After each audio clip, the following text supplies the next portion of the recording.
Merhabalar, bugün sizlerle görmüş olduğunuz bu baklava dilimli torba çantayı çalışacağız. Umarım videomdan memnun kalırsınız. Kanalıma abone olmayı, Instagram'dan beni takip etmeyi ve yaptığınız çantaları bana Instagram üzerinden göndermeyi unutmayın. Hepinize kolaylıklar diliyorum. Evet, öncelikle çantamın ölçülerinden bahsetmek istiyorum. Hemen uzunluğunu ölçtüğüm zaman 22 santim uzunluğu olmuş oldu ve eni de hemen bakıyorum. 25 santimde eni olmuş oldu. Tabanımın çapı 24 santim. Siz daha büyük ya da daha küçük bir çanta yapmak isterseniz tabandan büyütüp küçültebilirsiniz. Zaten taban yapımından bahsederken de detaylı olarak nasıl büyütmeniz gerektiğinden bahsediyor olacağım. Çantamın ölçüleri bu şekilde. Çantam için bu şekilde çile halinde satılan kağıt iplerden kullandığım inceliği şu şekilde gözüküyor. Tam ne çok ince ne de çok kalın, tam orta ayarda bir kağıt ip kullandım. 250 gram yeterli oldu. 2 tane tığ kullandım. 4,5 milim tığ tabanım için tabanıma 2 kat kağıt ip yaparak ördüm. 4,5 milim tabanımda kullandım. 3,5 milim de modelimi kurarken tek kat ipe döndükten sonra kullandım. Malzemelerim bu şekilde ve çantamın aksesuarlarına geçecek olursak bu şekilde çantamın ağız kısmını büzdürmek, torba şekline getirmek için bu şekilde bir askı ve yandan çapraz takmak için bu şekilde deri bir askı kullandım. Askılarımı ben Eva Çanta Aksesuar'dan temin ettim. Açıklama kısmına linkini bırakacağım. Oradan ulaşabilirsiniz. Oradan sipariş verebilirsiniz. Malzemelerim bu şekilde. Çantamızın yapımına başlayalım. Evet, çantamızın yapımına öncelikle tabandan başlıyoruz. Tabanda çift kat ip kullandığımı söylemiştim. 4,5 milim tığ kullanıyorum. Kağıt ipimi 2 kat olarak hazırlıyorum ama ben hazırladım çantamın tabanını ama kağıt ip 2 kat örerken zor olduğu için videosunu tek kat iple çekeceğim. Özellikle belirtiyorum, 4,5 milim tığ ve çift kat kağıt ip kullanıyorum. Bu şekilde bakın, tabanımın alt kısmının görüntüsü hem daha sağlam oluyor. Şöyle biraz yukarı almam gerekecek. Şöyle hem daha sağlam oluyor hem de daha hoş bir görüntü elde ediyorum. Bu şekilde ben tabanımı hazırlamıştım. Hep birlikte tek kat olarak nasıl yapıldığını aynı sayılarla zaten veriyorum. Sadece siz 4,5 milim tığ ya da ipinizin kalınlığına, inceliğine göre, elinizin ayarına göre tığınızı kendiniz belirleyebilirsiniz. Ve çift kat kağıt iple yapıyoruz. Hadi tabanımızın yapımına başlayalım. Tabanım için öncelikle şu şekilde parmağımı dolayarak bir sihirli halka oluşturuyorum. İpimi çekiyorum. Şöyle ipim kaydı. Evet, şu şekilde bir sihirli halka oluşturuyorum. İpimi çekiyorum. Bir zincir çekiyorum. Bu zincirimi saymıyorum. İpimi çıkardım, halkamı parmağımdan. Hemen bakın, burada halkamın boşluğuna tığımı batıp bir sık iğne yapıyorum. İlk yapmış olduğum sık iğnemin üzerine işaretleyicimi takıyorum. Sonraki sıralarda başlangıç noktam kaybolmasın diye. Hemen yanındaki sık iğneme geçiyorum. Bir sık iğne yapıyorum. İlk sıramda biraz zorlayacak bu işaretleyicim. İkinci sıramda hemen takarım. 2 tane sık iğne yaptım aynı boşluğa. Aynı yere tekrar batıyorum. 3, aynı yere tekrar batıyorum. 4, siz çift katlı örüyorsunuz. Aynı yere tekrar batıyorum. 5, aynı yere tekrar 6. Şöyle biraz sıkılıyorum. Daha sonra zor oluyor çünkü. 7, 8, 9, 10, biraz daha sıkılayabilirim. 10, 11 ve 12 tane sık iğne yaptım halkamın içerisine.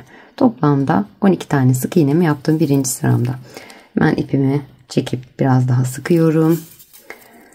Bakın, başladığım yere ilk başta yapmış olduğum sık iğnemin üzerine zincirimi saymıyorum demiştim. Zincirim zaten altta kaldı. İlk sık iğnemin tepesine tığım batıp bir sık iğne yapıyorum. Şimdi buraya işaretlicimi takabilirim. Bakın üst sıraya geçerken direkt spiral olarak geçiyorum ki başlangıç yerim zincirle belli olmasın diye işaretlicimi taktım. Aynı yere, aynı sık iğnemin içerisine, ilk sık iğnemin içerisine bir kez daha batıp bir sık iğne daha yapıyorum. Çift sık iğne oluşturmuş oldum. İpimi de arada yürütmeyi ihmal etmiyorum. Yanındaki sık iğneme geçiyorum. Bunun üzerine de bir sık iğne ve aynı yere tekrar batarak yine 2 tane sık iğne elde ediyorum. Çift sık iğne yaptım. Yanındaki sık iğneme geçiyorum. Buraya da 1 ve 2 sık iğne yapıyorum. Çift sık iğne elde ediyorum. Yanındaki sık iğneme 1 ve 2 sık iğne yapıyorum. Ve yine çiftimi oluşturmuş oluyorum. Yanındaki sık iğneme 1 ve 2 sık iğne yapıyorum. Bu şekilde her bir sık iğnemin üzerine bir önceki sıramda 12 tane sık iğne yapmıştım sihirli halkamın içerisine. Bu sıramda her birine çift batarak 12 sık iğnemi 24'e çıkarıyorum ve başladığım noktaya kadar hepsine çift batarak geliyorum. Evet, her birine çift batarak bir önceki sıramda 12 olan sık iğnemi bu sıramda 24'e çıkarmış oldum. İkinci sıramda tamamladığım, başladığım noktaya geldim. İşaretleyicimi çıkarıyorum. Burada işaretleyicimin olduğu yere bir sık iğne yapıyorum. İşaretleyicimi tekrar takıyorum. Üçüncü sırama geçiş yaptım. Bu sefer arttırma yapmadan her bir sık iğnemin üzerine birer tane sık iğne yapıyorum. Yanındakine geçiyorum. Bir sık iğne, yanındakine bir sık iğne.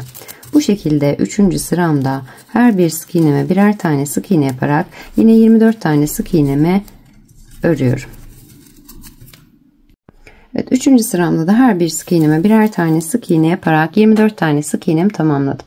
Başladığım noktaya geldim. İşaretleyicimi çıkarıyorum. Arttırma sıramdayım yine. Bir sıra arttıracağız, bir sıra sık iğne, bir sıra arttıracağız, bir sıra sık iğne şeklinde devam edeceğiz. Hemen bakın, işaretleyicimin olduğu yere tığım batıp bir sık iğne yapıyorum. İşaretleyicimi takıyorum. Ben aynı noktaya tekrar batarak bir çift yapıyorum. Her sıramda çiftle başlıyorum. Tekle bitiriyorum. Bir çift sık iğne yaptım. Aynı sık iğnenin üzerine 2 tane sık iğne yaptım. Hemen yanındaki sık iğneme geçiyorum. Bir sık iğne yapıyorum. Bir çift bir tek oldu. Yanındakine çift batıyorum. 1 ve 2. Bir çift bir tek bir çift oldu. Yanındakine geçiyorum. Bir sık iğne yapıyorum. Tek oldu. Yanındakine geçiyorum. 1 ve 2 kez batarak çift yapıyorum. Bu sıramı da bir çift bir tek bir çift bir tek bir çift şeklinde ilerletiyorum. Arada yani 12 tane arttırma yapıyorum. Her sıramda 12'şer arttırmayla devam ediyorum. 3. sıramı dediğim gibi bir çift bir tek bir çift bir tek yaparak 4. sıramı ilerletip başladığım noktaya geliyorum. Evet, bir çift bir tek bir çift bir tek yaparak sıra sonuna kadar geldim. Başta çiftle başladım. Tekle bitiriyorum. Herhangi bir yerde yanlış yapmadığınızı bu şekilde anlayabilirsiniz. Çiftle başlarsak tekle bitiyor. Her zaman yanlış yapmadıysak eğer. Evet. Başladığım noktaya geldim. İşaretleyicimi çıkarıyorum. Bir tane sık iğne yapıyorum işaretleyicimin olduğu yere. Arttırma sıramı tamamlamıştım 4. sıramda. İşaretleyicimi takıp 5. sırama geçiş yapmış oluyorum. Bu sıramda her birine birer tane sık iğne yapıyorum. Demiştim ya, bir sıramda arttırma, bir sıramda sık iğne. Bir sıramda arttırma, bir sıramda sık iğne. Bu şekilde ilerleyerek sıra sonuna kadar geliyorum. Her bir sık iğnemin üzerine birer tane sık iğne yaparak başladığım noktaya geliyorum. Evet, 5. sıramı da her bir sık iğneme birer tane sık iğne yaparak tamamladım. İşaretleyicimin olduğu yere kadar geldim. Pardon. Burada işaretleyicimi çıkarıyorum. İşaretleyicimin olduğu yere tığım batıp bir sık iğne yapıyorum ve 6. sırama geçiş yapıyorum. İşaretleyicimi tekrar takıyorum. Arttırma sıramdayım. Hemen bu noktaya tekrar batarak bir sık iğne daha yapıyorum. Her sıramda çiftle başlayıp tekle bitiriyorum demiştim. Bu sıramda bir çift iki tek şeklinde ilerliyorum. Çiftimi oluşturdum. Hemen yanındaki sık iğneme bir tek ve yanındaki sık iğneme ikinci tekimi oluşturuyorum. Bu şekilde bir çift iki tek oluşturmuş oldum. Yanındaki sık iğneme geçiyorum. Bir çift sık iğne yapıyorum. Yanındaki sık iğneme geçiyorum. Bir ve iki tek oluşturuyorum. Bu şekilde bir çift iki tek bir çift iki tek şeklinde sıra sonuna kadar ilerliyorum. 6. sıramı bitiriyorum. Bir üst sırama çıkıyorum. Her bir sık iğnemin üzerine birer tane sık iğne yaparak 7. sıramı da tamamlıyorum. 8. sıramda yine arttırma sırama geçiş yapıyorum. Bakın ilk başta hepsine çift batarak arttırma yapmıştık. İkincisine bir çift bir tek. Üçüncüsü arttırma sıramda, üçüncü arttırma sıramda bir çift iki tek ve 8. sırama geçtiğimde de bir çift üç tek şeklinde arttırmamı yapıyorum. Bu şekilde artıyor. Bir sıra normal sık iğne sırası, her birine birer tane sık iğne, bir sıra arttırma sırası. Arttırma sıramda da bir önceki arttırma sıramda kaç tane tek yaptıysam 2 tane tek yaptım mesela. Bir sonrakinde 3, bir sonrakinde 4, bir sonrakinde 5 şeklinde ilerleyerek toplamda bir çift 6 tek sırasına ulaşana kadar ilerliyorum tabanımda. Bir sıra sık iğne sırası, bir sıra arttırma sırası. Bir sıra sık iğne sırası, bir sıra arttırma sırası. Her arttırma sıramda çiftle başlayıp tekle bitiriyorum. Çiftle başladım, 2 tek yaptım. Çiftle bir çift, 2 tek, bir çift, 2 tek şeklinde ilerleyerek son sık iğneme tek yapıyorum. Bir çift 3 tek, bir çift 3 tek, bir çift 3 tek şeklinde ilerleyerek son sık iğneme tekle bitiriyorum. Bir çift 4 tek, bir çift 4 tekle başlayıp son sık iğneme tekle bitiriyorum. Bir çift 5 tek, bir çift 5 tekle başlayıp son sıramı yine tekle bitiriyorum. Çanta tabanımı bu şekilde oluşturuyorum. Zaten daha öncesinde yuvarlak taban yapmışsınızdır. Dediğim gibi bu şekilde ilerleyerek bir sıra tek sık iğne sırası, bir sıra artırma sırası şeklinde ilerleyerek bir çift 6 tek sırasına ulaşana kadar bu şekilde devam ediyoruz. Evet, artık tabanımı tamamladım. Ne demiştim? Bir çift 6 tek, bir çift 6 tek sırası olana dek ilerliyorum demiştim. Aynı şekilde bir çift 6 tek sırası olana dek ilerledim. Sonunda 96 tane sık iğne, 96 tane ilmek elde etmiş oldum. Bakın bir çift 6 tek sıramdan sonra bir sıra sık iğne gitmedim. En son bir çift 6 tek sıramda bıraktım. Bu arada kaç sıra örmüş oldum? 1, 2, şöyle 1, 2, 3, 4, 5, 6, 7, 8, 9, 10, 12 ve 14 sıra tamamlamış oldum tabanımı. Son olarak ölçüsünden de bahsedeyim. Çantamın tabanının ölçüsü 24 santim oldu. Bu şekilde tabanımın çapı 24 santim. Siz daha büyük ya da daha küçük yapmak isterseniz dediğim gibi başta çiftle başlayarak bir çift 7 tek, bir çift 8 tek, bir çift 9 tek ama her sırada toplanma olmasın ve kenarlarda arttırma yerleri çok belirgin, üçgenleşme olmasın diye bir sıra düz sık iğne sırası örmeyi ihmal etmiyoruz. Zaten tabanımı yaparken de detaylı olarak anlatmıştım. Şimdi tabanımı hazırlamış oldum. Model kurulumuna başlayacağım. Tabanımı zaten 12 tane sihirli halkanın içerisinde 12 tane sık iğne ile başladığım için 4'ün katı olarak devam etti. Her sıramda da 12 tane arttırma yapmış oldum. O yüzden herhangi bir bozulma olmadı. Model kurulumum için 4'ün katlarına ihtiyacım var. Yani toplamda ilmek sayımın 4'e bölünüyor olması gerekiyor. 96 tane sık iğne elde etmiş oldum sıra sonunda. Şimdi model kurulumumuza başlayabiliriz. Tabanımı çift kat iple yapmıştım. Artık tek kata döneceğim. Çift kat ip kullanırken 4,5 milim tığ kullanmıştım. Artık 3,5 milime dönüş yapacağım. Son işlemimi 4,5 milimle yapıyorum. Hemen bakın başladığım noktadayım. 2 kat ipimi bu şekilde yine ayarlıyorum. Ben hiçbir şekilde iple koparma yapmıyorum. Direkt tek kata döneceğim.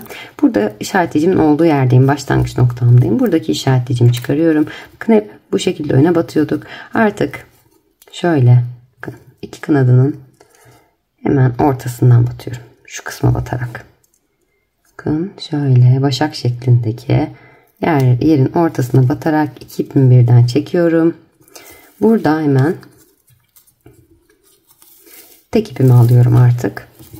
İki ipimi birden çektim. Arkadaşımı tutuyorum ki sağlam olsun ve İkisini birden çekip sık iğnemi yapıyorum.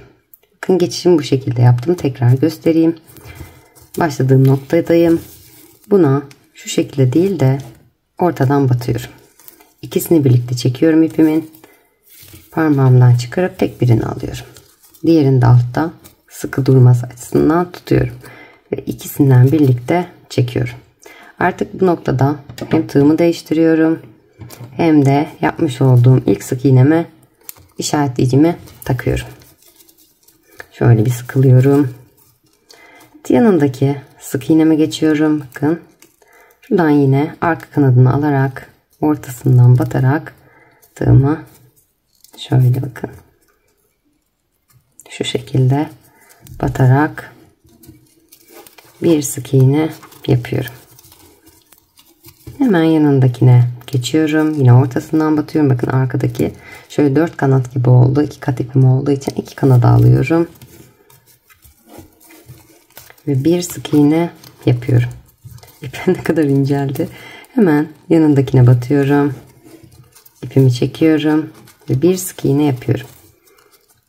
Yanındakine batıyorum.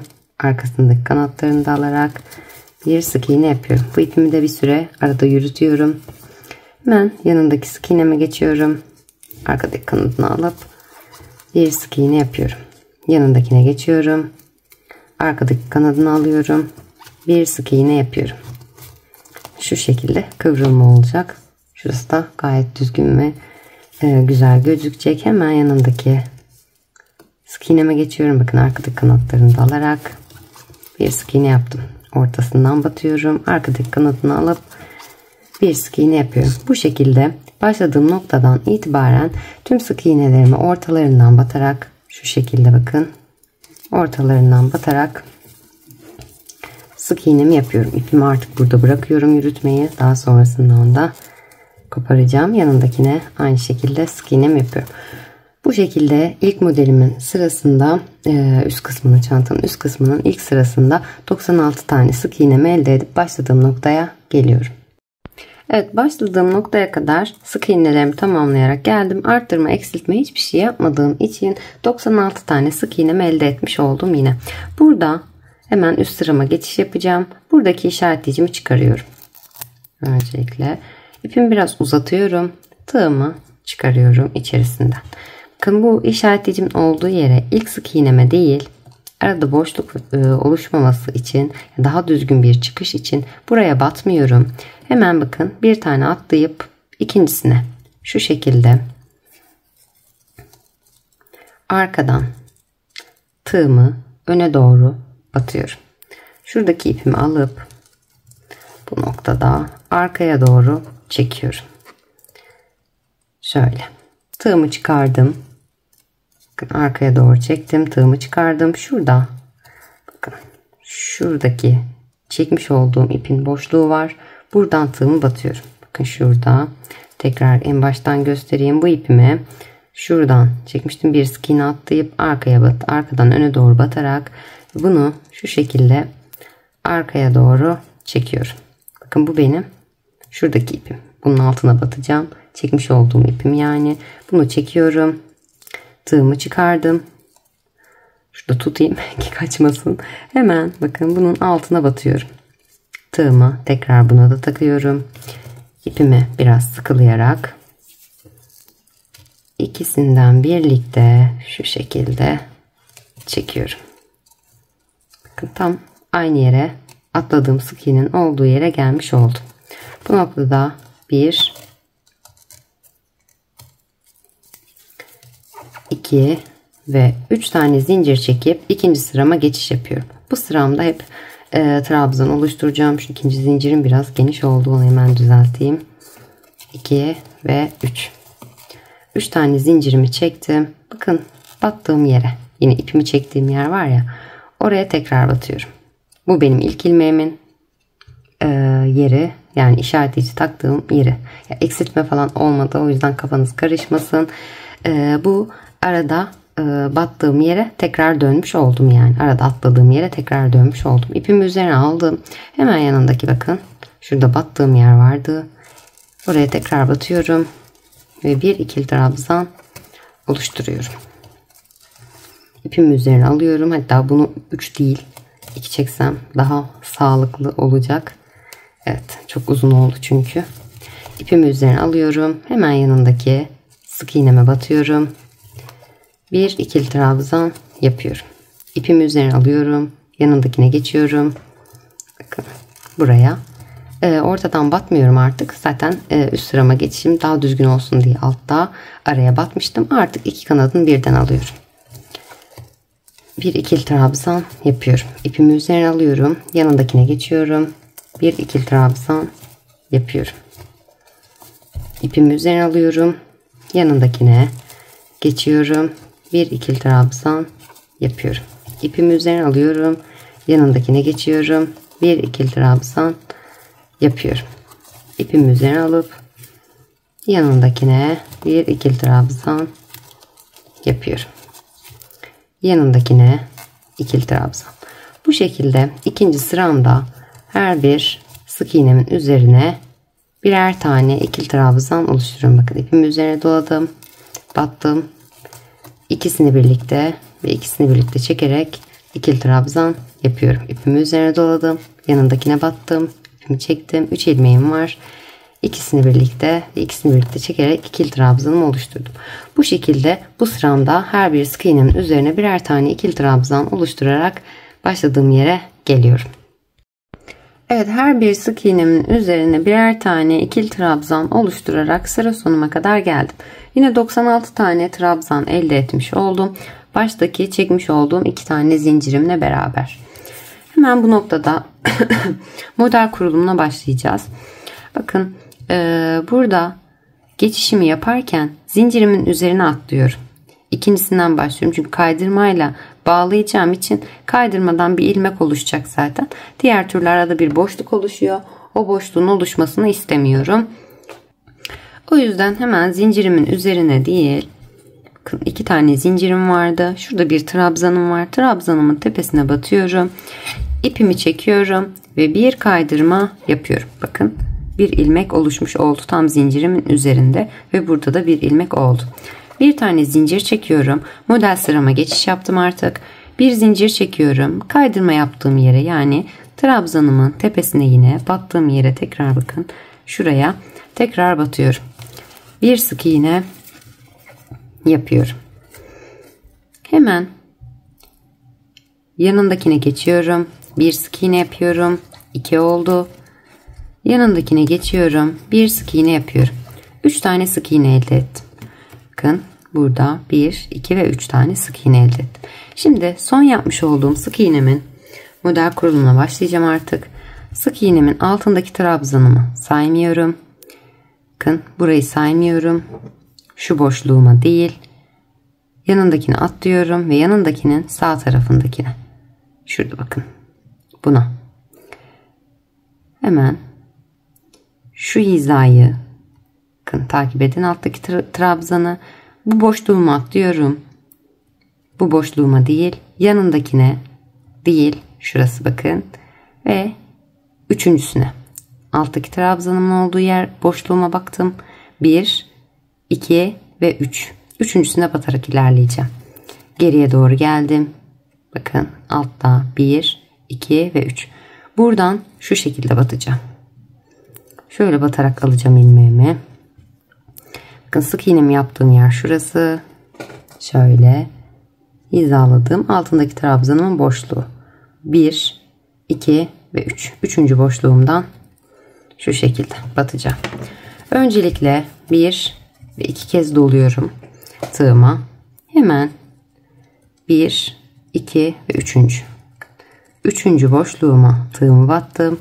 Arkasından doluyorum. Bakın tekrar göstereyim. İpimi 2 kez üzerine doladım. Altındaki trabzanın bakın 1, 2 ve 3.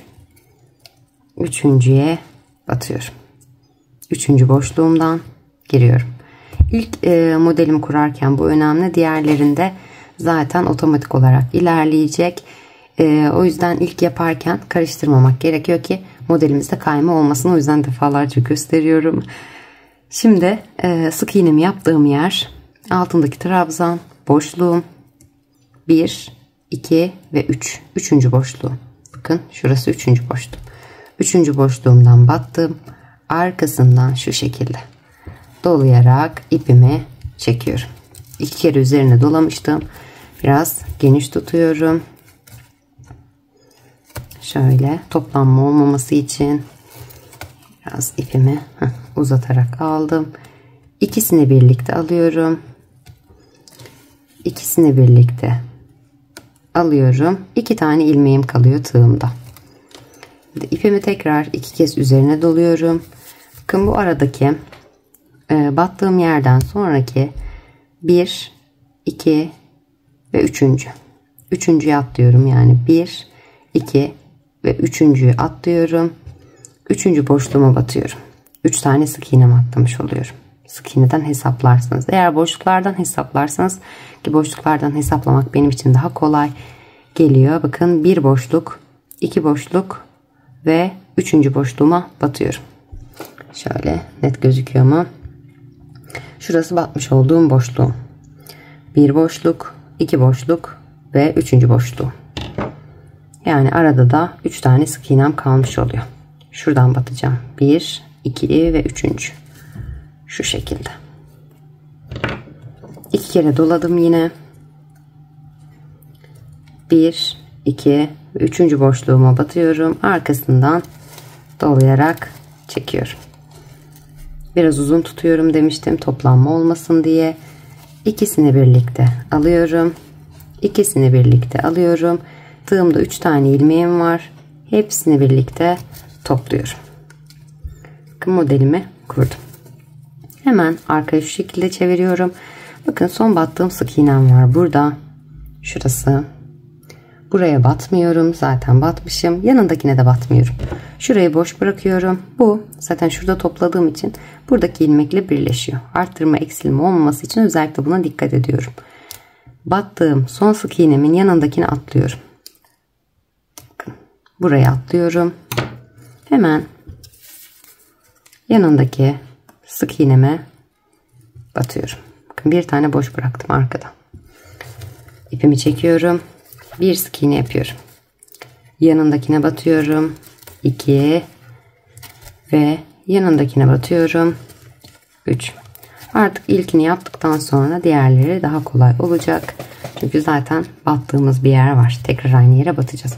Arada 3 tane sık iğnemi yaptım. Modelimi kurduktan sonra hemen bu noktada ipimi tekrar 2 kez üzerine doluyorum.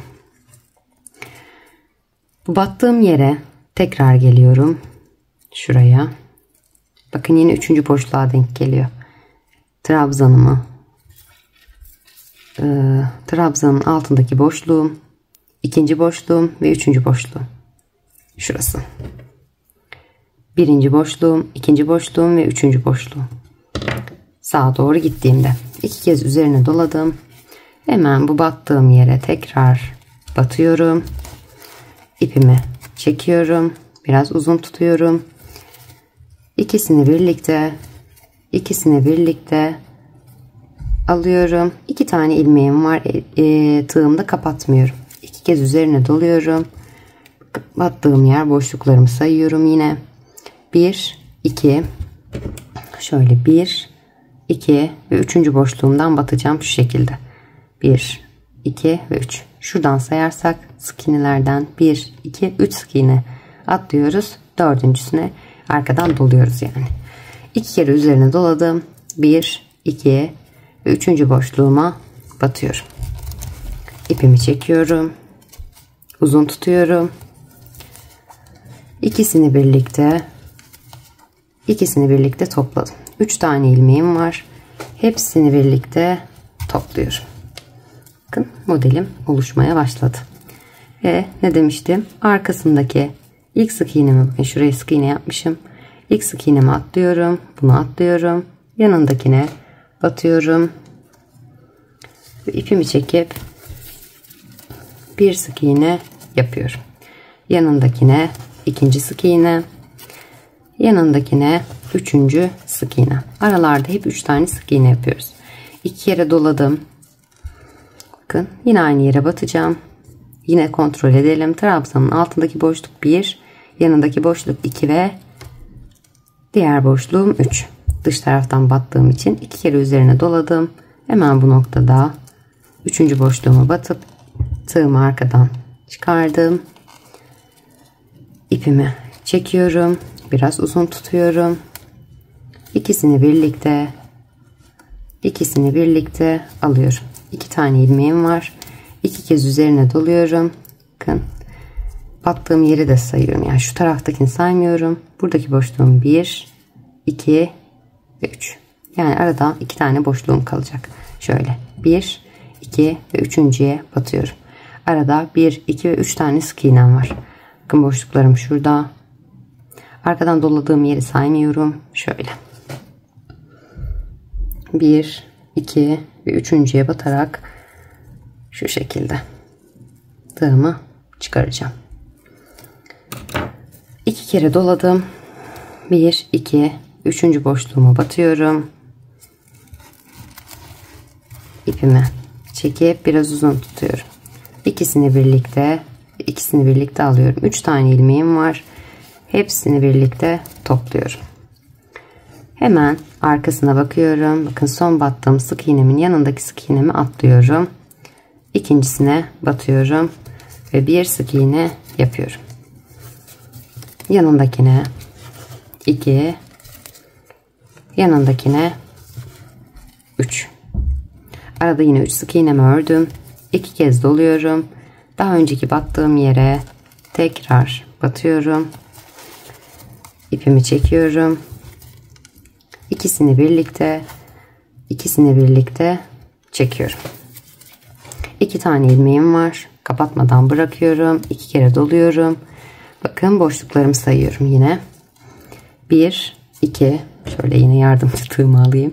1, şöyle 1, 2 ve 3.'ye batacağım burada. Şöyle. Bakın 1, 2. 1, 2 atladım. 3.'ye batıyorum. İpimi çekiyorum. İkisini birlikte topluyorum. 3 tane ilmeğim var. Hepsini birlikte topluyorum. Modelim artık bakın oluşmaya başladı yavaş yavaş. Hemen arkasına dönüyorum. Bakın battığım sık iğnem var şurada. Bunun yanındakine atlıyorum ve ikincisine batıyorum. Arkada bir tane boş bırakmış oluyorum. 1, 2 ve 3 tane sık iğne yapıyorum. 2 kere doluyorum. Battığım yere tekrar dönüp batıyorum. Arkasından dolanarak ipimi çekiyorum. İkisini birlikte çekiyorum. 2 tane ilmeğimi bırakıyorum. 2 kere doluyorum. Bakın boşluklarımı sayıyorum. 1, 2 ve 3. boşluğumu. 1, 2 ve 3. boşluğuma battım. İpimi çekiyorum. İkisini birlikte aldım. 3 ilmeğim var. Hepsini birlikte topluyorum. Arkasını şu şekilde çevirdiğimde bir tane boş bırakıp ikincisine batıyorum ve 1, 2, 3 tane sık iğne yapıyorum.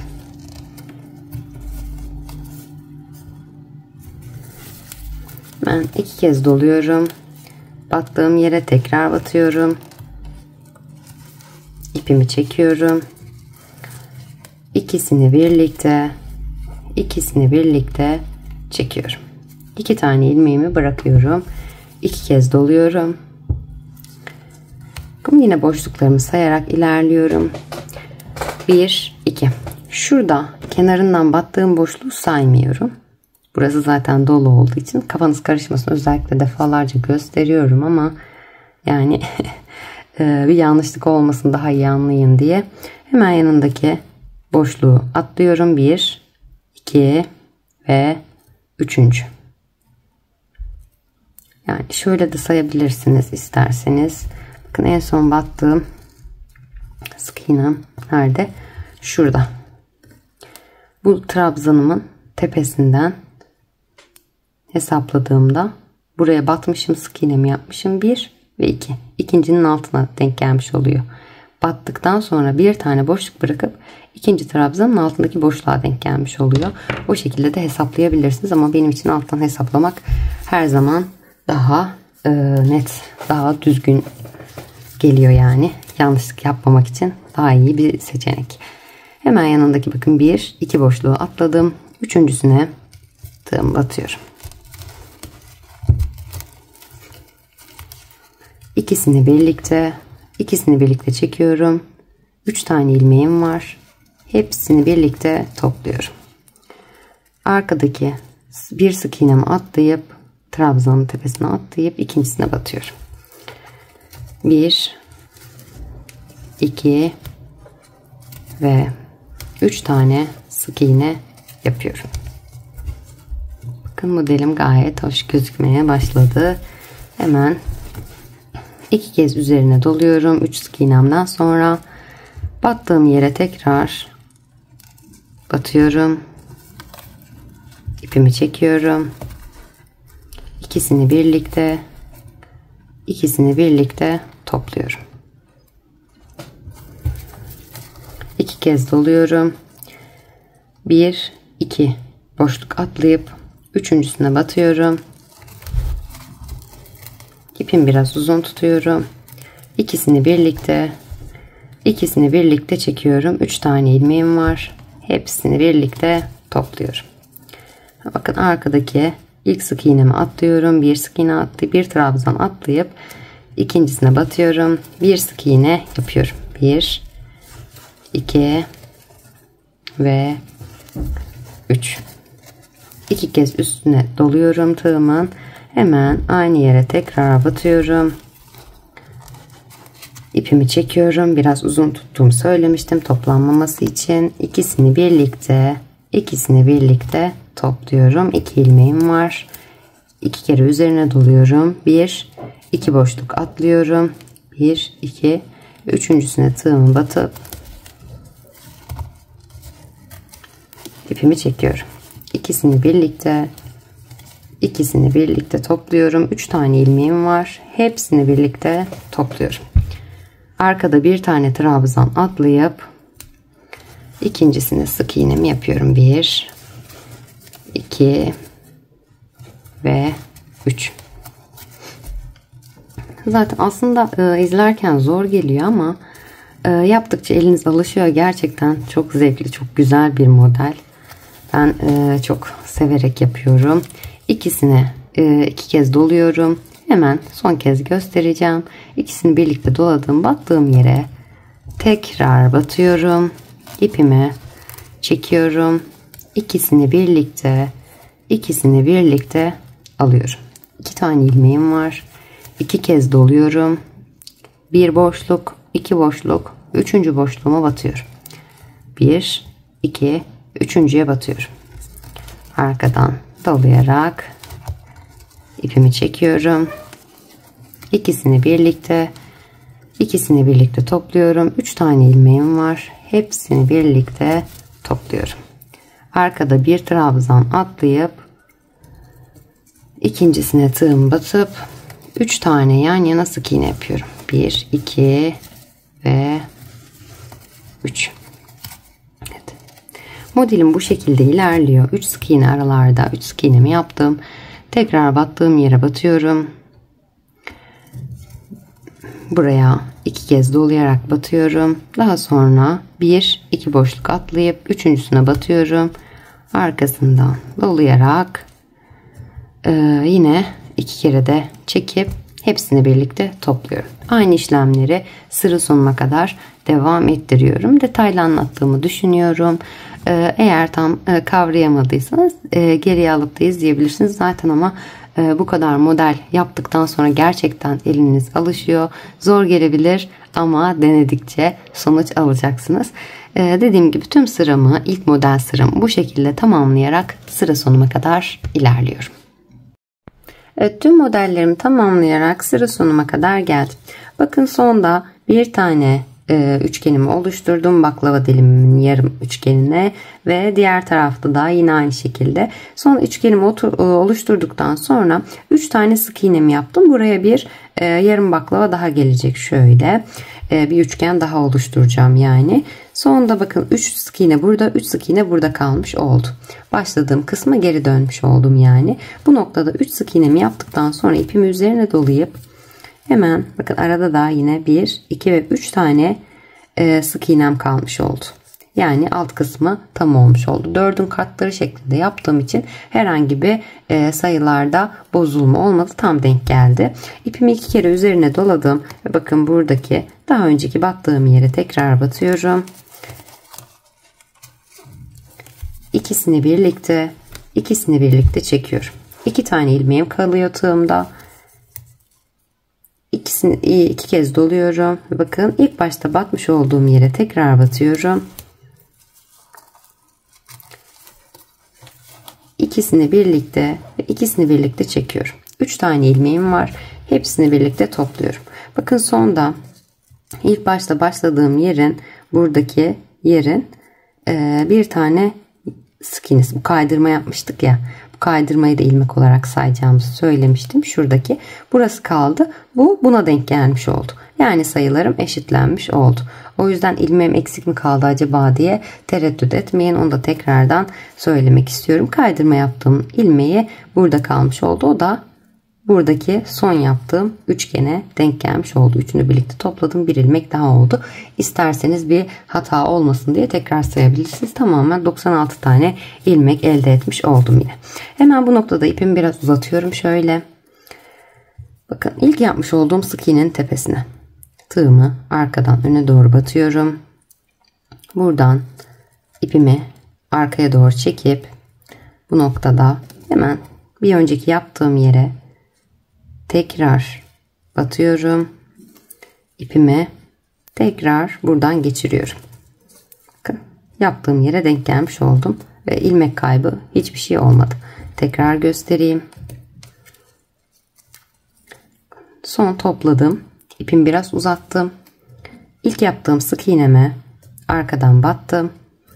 İpimi arkaya doğru geçirdim. Şöyle.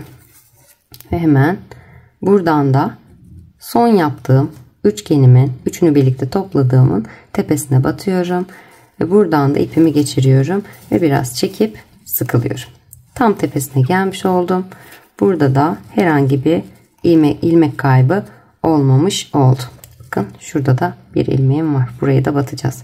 Buraya batarken biraz zorlanabiliriz ama daha düzgün durması açısından bu şekilde ilerliyorum. Bir zincir çektim ve ikinci zincirimi çekerek üst sırama çıkıyorum. İpimi üzerine doluyorum. Bakın biraz önce battığım yere ilk sık iğnemin tepesine de batıyorum. Hemen buraya batıyorum.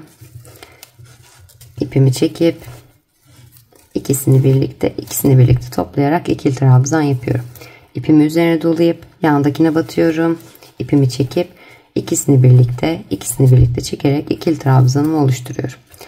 Yanındakine geçiyorum. Sık iğnemin üzerine bir ikili trabzan da buraya yapıyorum. Yanındaki bakın üçgenimin tepesine, şuradaki boşluğuma buraya da batıyorum. Ve bir ikili trabzan da buraya yapıyorum. Yanındaki sık iğneme geçiyorum.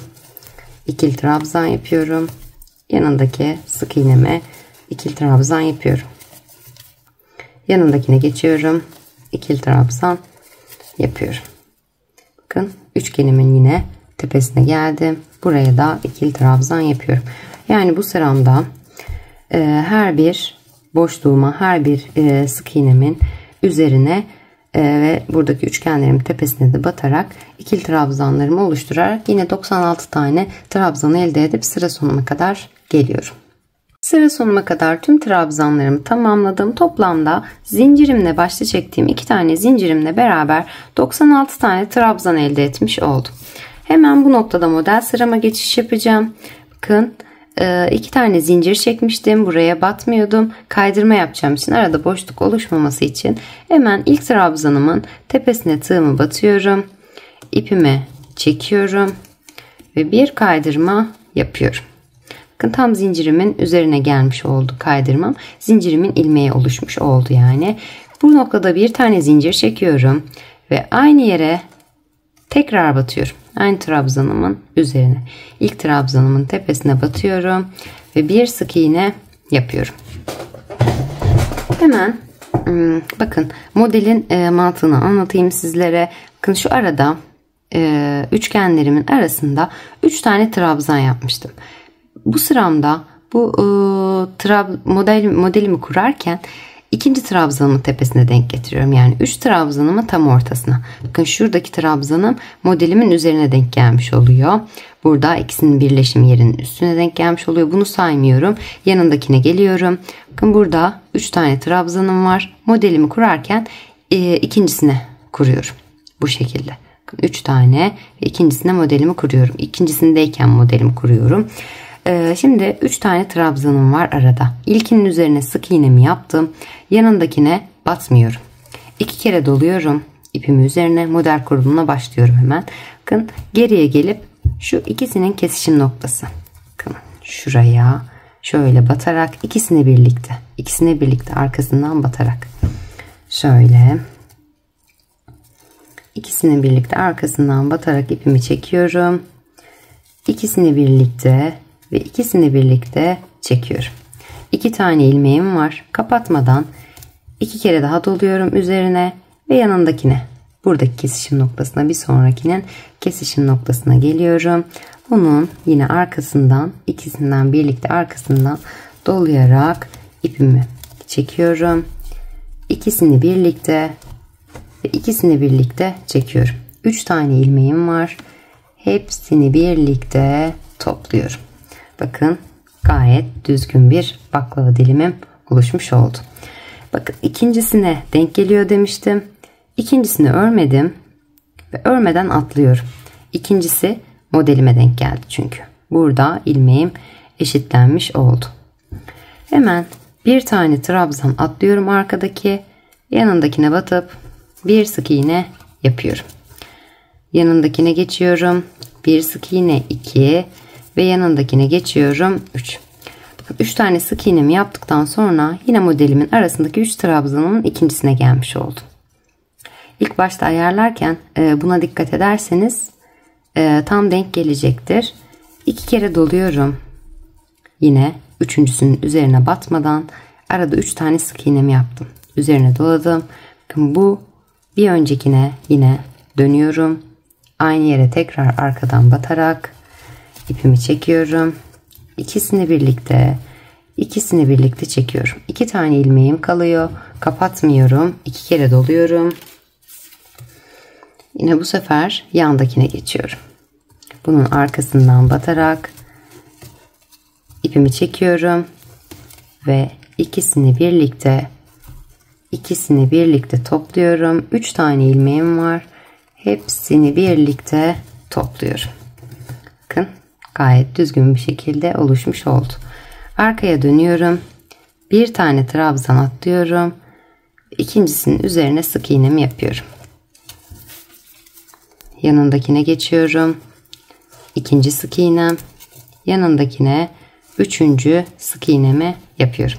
Modelimden sonra yine arada 3 tane sık iğnemi yapmış oldum. Sayılarınız doğruysa eğer boşluk bırakmadan ya da herhangi birini atlamadan ya da çift batmadan trabzanlarınızı yapıp 96 tane trabzan elde ettiyseniz zaten ilk başta başlarken modeli kurduktan sonra hepsi çorap söküğü gibi geliyor gerçekten. Bakın 3 tane sık iğnemi yaptıktan sonra aradaki modelimin şöyle arasındaki 3 trabzanımın ikincisine gelmiş olduğum model kurulumum için. 2 kere doladım. Geriye döndüm. Buna batıyorum. İpimi çekiyorum. İkisini birlikte topluyorum. 2 tane ilmeğim var. 2 kez daha doluyorum. Ve yandaki modele geçip ikisini birlikte topluyorum. 3 ilmeğim var. Hepsini birlikte topluyorum. Bu şekilde. Bakın arkada bir tane trabzan atlayıp ikincisine tığımı batıyorum. 3 tane yan yana sık iğne yapıyorum. 1, 2 ve 3. Hemen 2 kere doluyorum. Bakın yine modelimin arasındaki 3 tane trabzanımın ikincisine gelmiş oldum. 2 kere doladım. Geriye geliyorum. İkisini birlikte alıyorum. 2 ilmeğim kalıyor. 2 kez doluyorum. Bir sonrakine geçiyorum. İpimi çekip ikisini birlikte topluyorum. 3 tane ilmeğim var. Hepsini birlikte topluyorum. Ve arkadan bir tane trabzan bırakıp ikincisine batıp 1, 2 ve 3 tane sık iğne yapıyorum. Bakın yine aradaki 3 trabzanımın ikincisine gelmiş oldum. Bu şekilde modellerimi kurarak başladığım noktaya kadar tekrar geliyorum. Tüm modellerimi kurarak son modelimin olduğu yere kadar geldim. Bakın çantanızda bu şekilde toplanmalar oluyor. Gayet normal, modelle alakalı. En son ütümüzü yaptığımızda gayet düzelecektir. En son olarak bakın modelimin olduğu yere kadar geldim.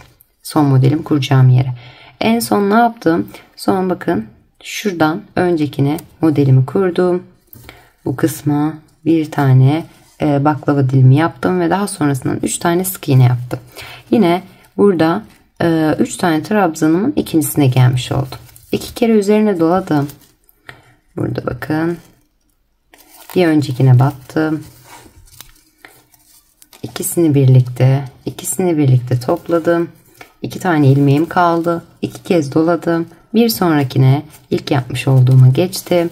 Tekrar battım aynı yere. İkisini birlikte çektim. 3 tane ilmeğim var. Hepsini birlikte topladım. Bakın gayet hoş durdu gerçekten. Hemen arkasına dönüyorum. Başta bir tane sık iğne yapıp hemen yanındakine geçiş yapıp modelimizi kurmaya başlamıştık. Yani başta başlarken bir tane sık iğnemiz vardı. Sonda 2 tane daha yapıp 3 sık iğneye tamamlamış olmamız gerekiyor. Sayılarımız doğruysa, eğer bir yerde hata yapmadıysak eğer. Hemen bakın son battığım sık iğneden trabzanımın tepesinden bir tane, sonrakini bir tanesini atlıyorum. Yine ikincisine burada hemen yanındakine bir tanesini atladım. Yanındakine batıyorum. Bir sık iğne yapıyorum. Sonunda başta başlarken ne demiştim? Zincirimi atlayıp trabzanın tepesine kaydırmayla batmıştım ve bu kaydırmamızı da ilmek olarak saydığımız zincirimizin yerine geçtiğini söylemiştim. Bakın burada bir tane kaydırmamın olduğu yer kaldı. Buraya da tığımı batıp bu noktaya da bir sık iğne yapıyorum. Bir başta yaptım. 2 tane de modelimden sonra oluşturdum ve 3'e tamamlamış oldum. Hemen bu noktada üst sırama geçiş yapıyorum. Trabzanlı sırama geçiş yaparken ne yapıyorduk? Hemen biraz uzatıyorduk. Ve ilk yapmış olduğumuz sık iğnemizin tepesine arkadan şöyle biraz sıkı yapmışım burayı. Tığımızı batıyorduk.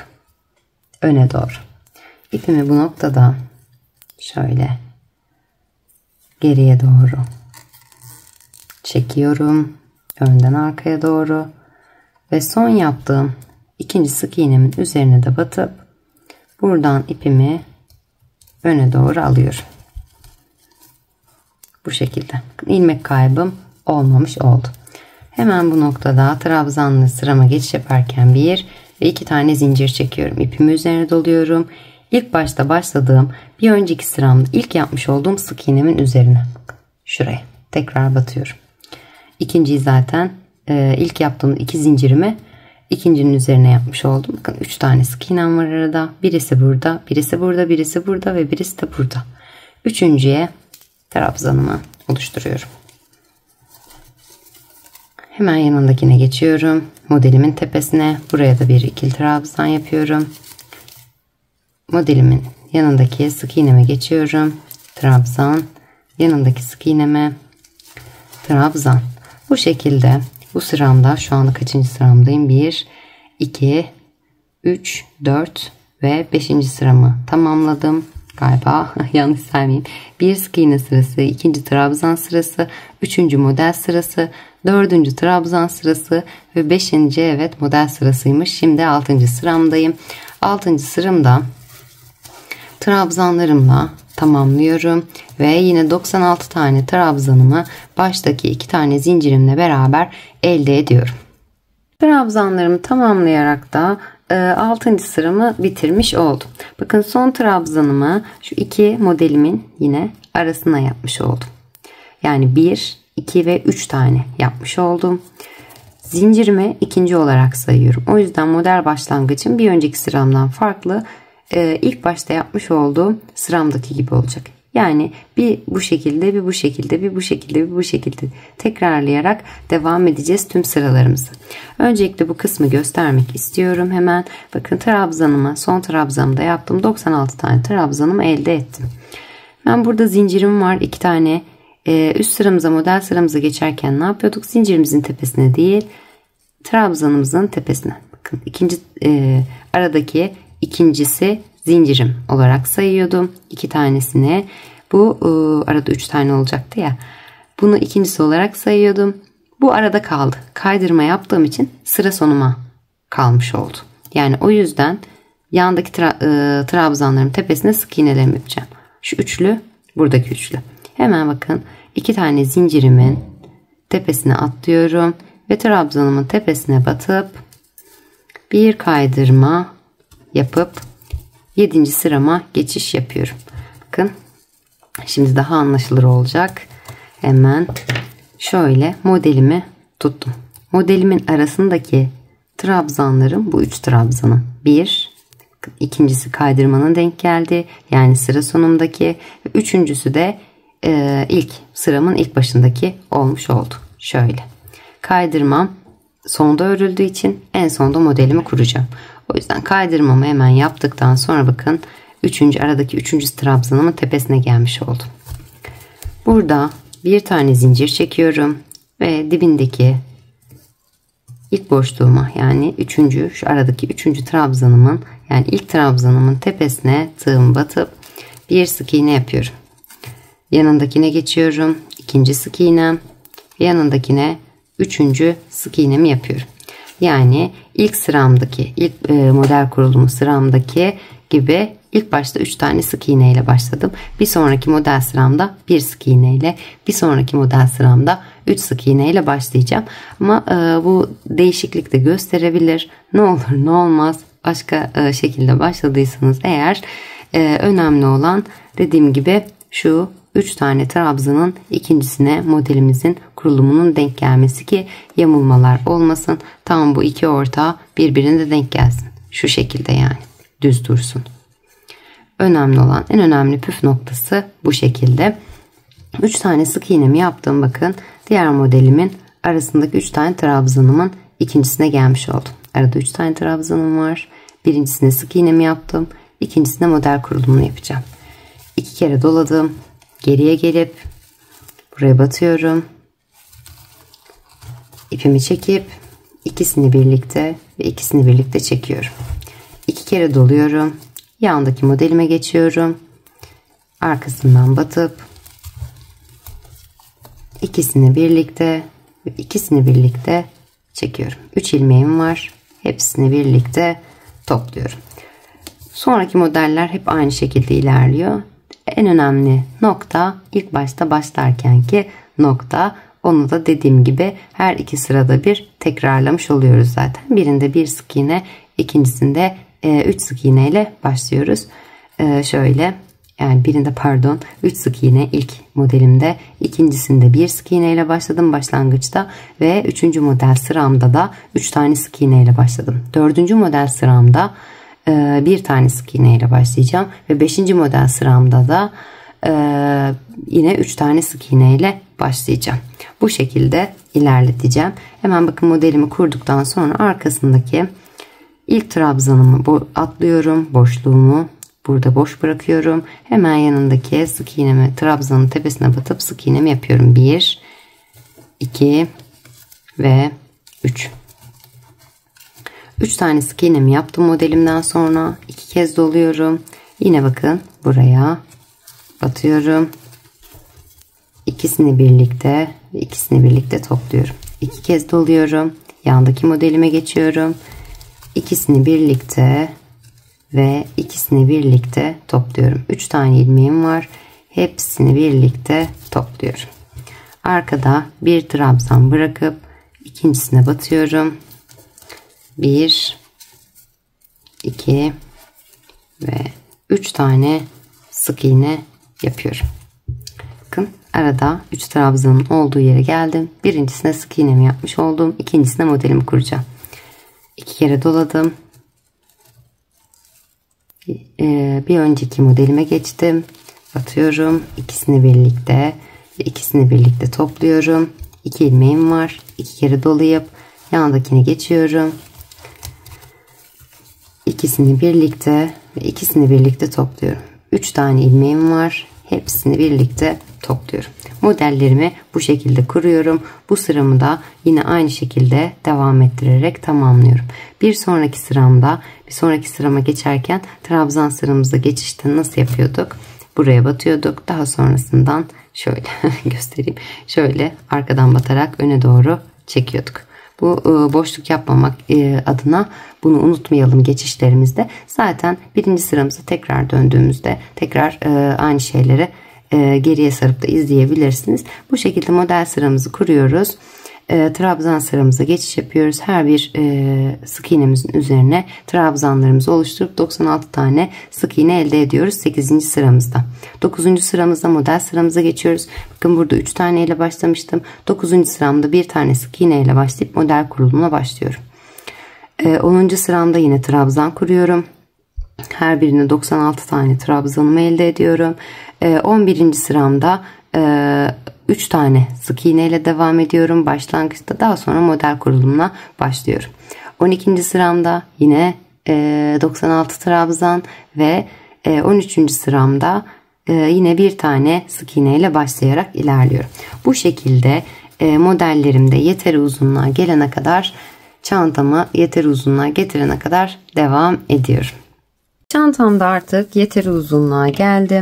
Şu şekilde model olarak saydığınızda bakın bir tane yarım modelim var. Bunu saymadan 1, 2, 3, 4, 5, 6, 7, 8 ve 9 model sırası ördüm. Bir burada, bir de en altta yarım modelim oldu. Toplamda 10 tane oluşturmuş oldum. Şu aradaki tamlar 9 tane, yarımlardan 2 tane oluşmuş oldu. Son olarak model sıramda bitirdim. Ölçüsünü de paylaşayım sizlerle. Hemen bu noktada. Şöyle, tabii ütü yaptığımızda daha da açılacak bu. Şu şekilde uzunluğu tabandan itibaren 16,5-17 santim kadar oldu. Şimdi hemen bakın son model sıramı tamamladım. Sık iğne sıramdayım.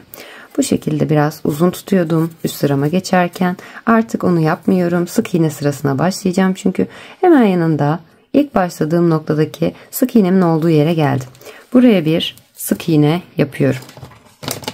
Ve buraya başlangıç noktamı kaybetmemek için işaretleyicimi takıyorum. Spiral bir şekilde çıkacağım. Görüntüde bozulma olmasın diye şöyle biraz yakınlaştırayım hemen. Yanındaki sık iğneme geçiyorum. Bir sık iğne yapıyorum. Yanındaki sık iğneme bir sık iğne yapıyorum. Bu şekilde her bir sık iğnemin üzerine birer tane sık iğne yapıyorum. Başladığım noktaya geliyorum. Buraya işaretleyicimin olduğu yere batıp yine sık iğne ile burada yaptığım işlemin aynısını uygulayarak sık iğne ile bir üst sırama çıkıyorum. Her bir sık iğneme yine sık iğnelerimi oluşturup yine başladığım noktaya geliyorum. Aynı şekilde yine başlangıç noktamda bir sık iğne ile başlayıp spiral bir şekilde üst sırama çıkıyorum. Bu şekilde yeteri uzunluğa gelene kadar sık iğnelerime devam ediyorum. Model sıramdan sonra 3 sıra sık iğne sırası yaptığım ve başladığım noktaya geldim. Bu noktada hemen askımı takmak için aralarda boşluk istediğim için trabzan yapacağım bu sıramda. Nasıl yapıyorduk? Arkadan batıyorum tığımı. İpimi önden arkaya doğru çekiyorum. Şöyle ve hemen buradan tekrar batıp şu şekilde hemen ipimi buradan çekiyorum.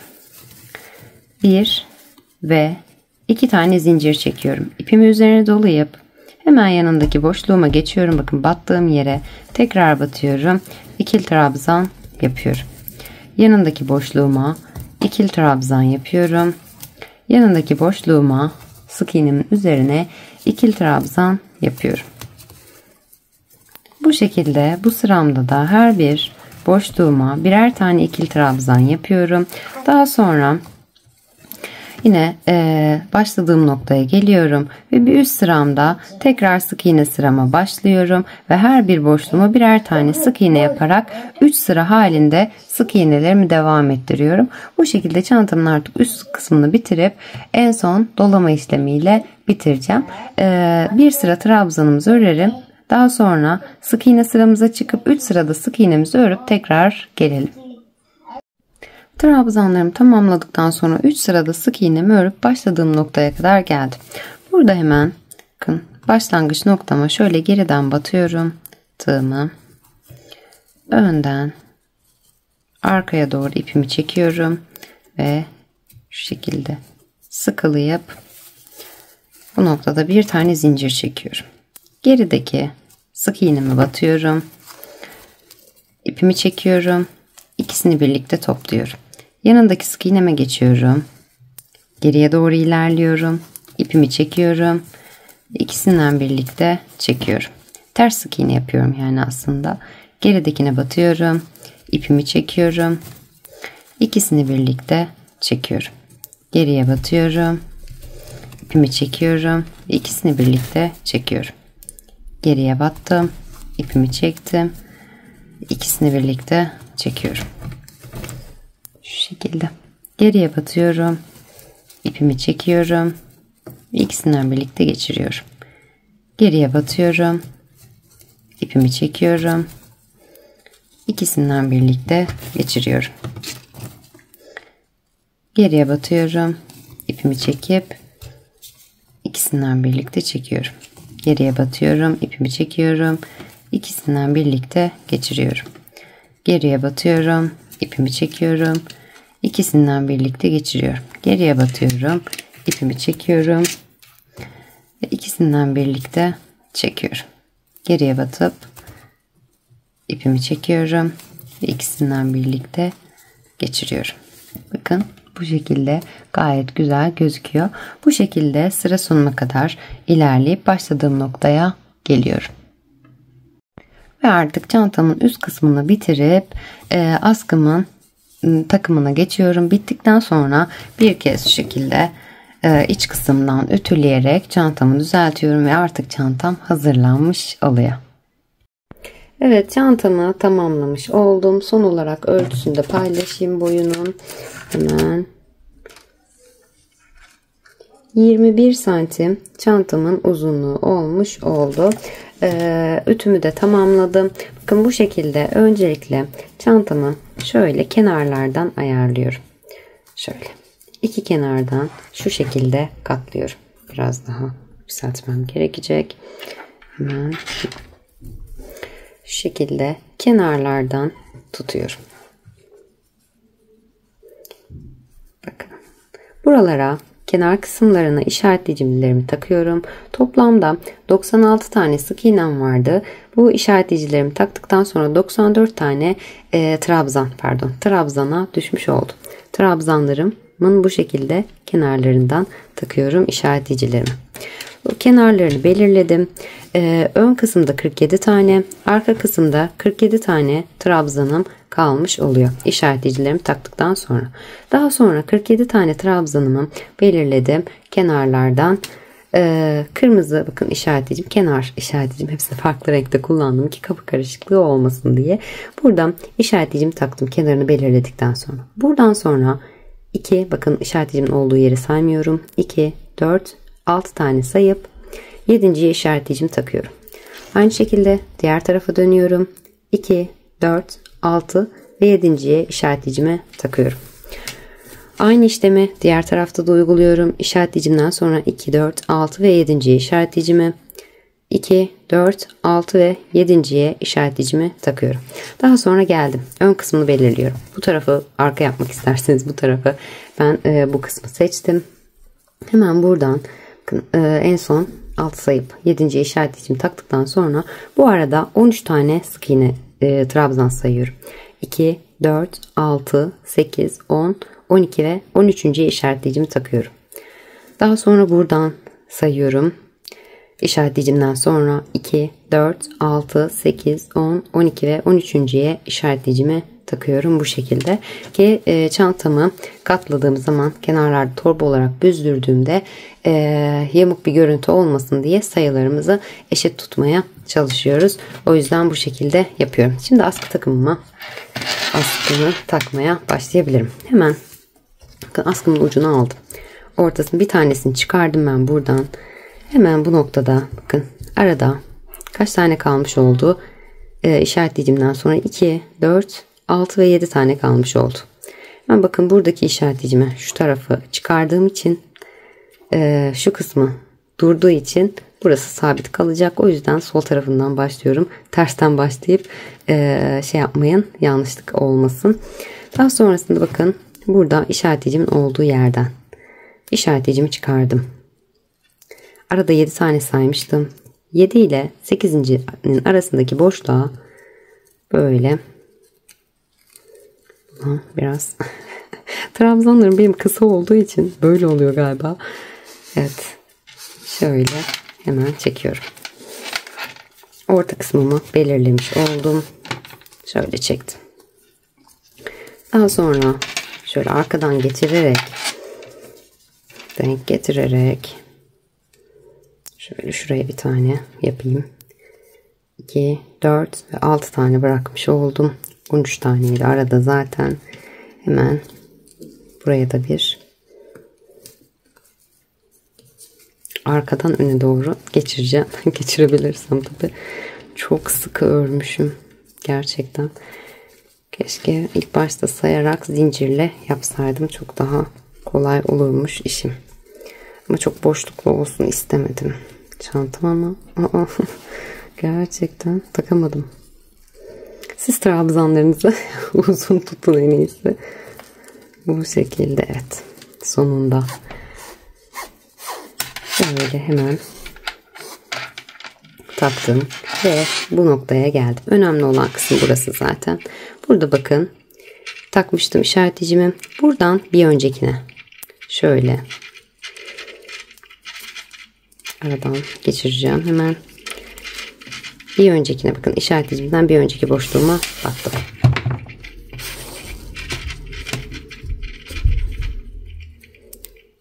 Kullandığım deri suni deri ama gerçekten kalitesi çok güzel. Sert bir deri. O yüzden işaretleyicimi çıkardım bakın. Bir öncekine batmıştım. Bir sonrakine batıyorum. Arada 3 tane bırakıyorum yani. Şöyle.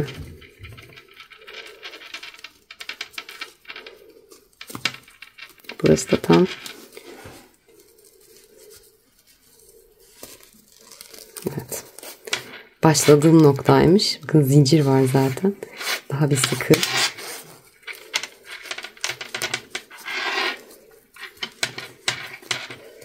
İçeride döndürmüşüm. Muhteşem. Evet. İşte oldu. Burayı da taktım. Daha sonra bakın şunu arada bırakıyorum. Kenarı belirlemek için kullanmıştım zaten bunu. Çok ses çıkıyor ama demir maalesef oynattıkça oynadığı için ona yapabileceğim hiçbir şey kalmadı. Bunu bu arada bırakayım. En son çıkarırım zaten. Şöyle arada kalacak. Buraya hiçbir şey yapmıyorum. Kenar kısmını belirlemek için yapmıştım. Burada yine işaretleyicim var. Bakın pembe işaretleyicimin olduğu yerden bir öncekine. Dıştan içe doğru.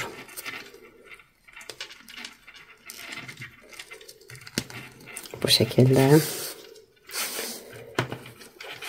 çekiyorum ve üçüncüye.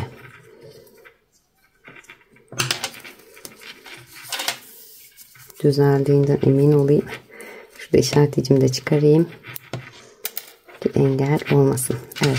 Bakın üçüncüyü trabzanımın yanındaki boşluğa batıyorum. Parmaklarım acıdı. Gerçekten. O kadar zorlandım ki. Yani videonun en uzun bölümü burası olacak galiba. Ama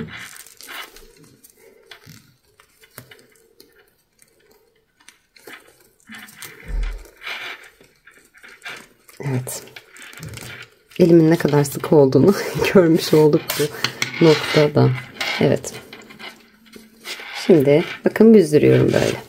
Görüntü şu şekilde oldu. Bu şekilde büzdürdüm. Daha sonrasında aradaki boşluklara öne arkaya doğru batarak ilerletiyorum. Köşeme geliyorum. Diğer köşemde de bu tarafta yapmış olduğum, şu kısımlarda yapmış olduğum işlemlerin aynısını uyguluyorum. Şu köşemde bu şekilde katlanıyor. Daha sonrasında orta noktaya gelip buradan bu parçamı da çıkarıp, bakın saymıştık, şuradan bu parçamı da çıkarıp hemen şuradan geçiriyorum ve askımın torba kısmı hazırlanmış oluyor artık. Evet, çantamın askılarını da taktıktan sonra artık çantam tamamlanmış oldu. Umarım videomdan memnun kalırsınız. Yaptığınız çantaları Instagram üzerinden bana göndermeyi unutmayın. Hepinize kolaylıklar diliyorum. Beğeni ve yorumlarınızı bekliyorum. Başka videolarda görüşmek üzere.